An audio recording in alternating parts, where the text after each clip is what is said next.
хүний нөөцийн удирдлагын тогтолцооны үндсэн 5 үе шатууд буюу 5 үндсэн пункт байгаа. Эдгээрийн нэгдүгээрх нь болохоор хүний нөөцийн бүрдүүлэлт буюу оновчтой сонгон шалгаруулалт гэсэн хэсэг байгаа. За бүрдүүлэлт оновчтой сонгон шалгаруулалт гэдэг дээр бид нар үг өгүүлбэр зүгээсээ ч гэсэн анхаарах нэг зүйл байгаа. Монголд болохоор ихэнхдээ сонгон шалгаруулалт гэсэн ерөнхий ухтгуунаар ашиглаад байгаа алдаа байна. За гол нь бол хүний нөөцийн бүрдүүлэлт.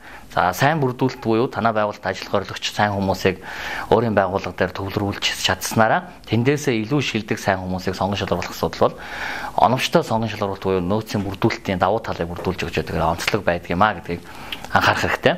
За дээрэс нь хүний нөөцийн бүрдүүлэлтийн хүрээнд бидний гол анхаарах зүйл бас байгууллагын өөрийнх нь имиж, байгууллагын үн цэн нэлээд хүчтэй нөлөөлдөг. Өөрөөр хэлбэл энийг хүний нөөцийн менежментийн хүрээнд HR маркетинг гэдэг ухтгууны хүрээнд авч үздэг. Хэдийгээр чадaltaй ажилтнуудынхаа нийгмийн асуудлыг шийдвэрлэж чаддаг, зах зээл дээр нэр хүнд бүхий байгууллагуудад сайн мэргэжилтнүүд сонгон шалгаруулалт хийх ажилд горилох нь илүү төлхөө байдаг учраас тэдгээр сайн хүмүүсээс бүр сайныг нь сонгон шалгаруулж авна гэдэг бол байгууллагын хувьд бол маш том давуу талыг олгож өгч байдгаараа чухал зүйл байгаамаа. Тэгэхээр энэ нөхцөлийг сайн бүрдүүлж чадсан байгууллагын нөөцийн бүрдүүлэлт буюу сонгон шалгаруулалтын процесс бол сайн явагдана.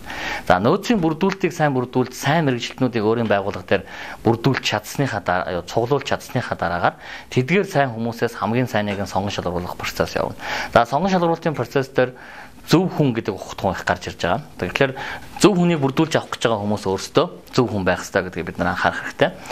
Тэгэхээр сонгон шалгаруулалтын явцад гарч ирдэг нэг үндсэн анхаарах ёстой зүйл бол сонгон шалгаруулалтын үед бол сонгон шалгаруулалтын оновчтой томилох, оновчтой сонгон шалгаруулах арга зүйг сайн баримтлах хэрэгтэй. Яагаад гэвэл бид нар танил тал, арын хаалга, за чадваргүй хүмүүсийг ажилд сонгон шалгаруулж авснараа танай байгууллагын хүний нөөцийн бусад үндсэн асуудлуудын бэрхшээлүүд энэ цаг мөчөөс эхэлдэг. Өөрөөр хэлбэл чадваргүй болсон хүчнийг сонгон шалгаруулж авснаасаа болоод танай байгууллагын хөдөлмөрийн бүтээмж унана, танай байгууллагын сургалт хөгжлийн зардал асар өндөр гарна. Ер нь танай байгууллага дээр бүтээмж болон хөдөлмөр эрхлэлтэй холбоотой бүхий л бэрхшээлүүд чинь чадваргүй муу нөөцийг сонгон шалгаруулж авснаас болж үүсдэг гэдгийг та бүгд анхаарах хэрэгтэй юм аа. За сонгон шалгаруулалтын үйл ажиллагааны томоохон хэсэг нь бол ярилцлагын арга байдаг. За тухайн байгууллага өнөөдөр хүний нөөцийн бүрдүүлэлт буюу оновчтой сонгон шалгаруулалтыг хийхдээ ярилцлагын аргыг бол голчилж үзэх нь хамгийн чухал байдаг.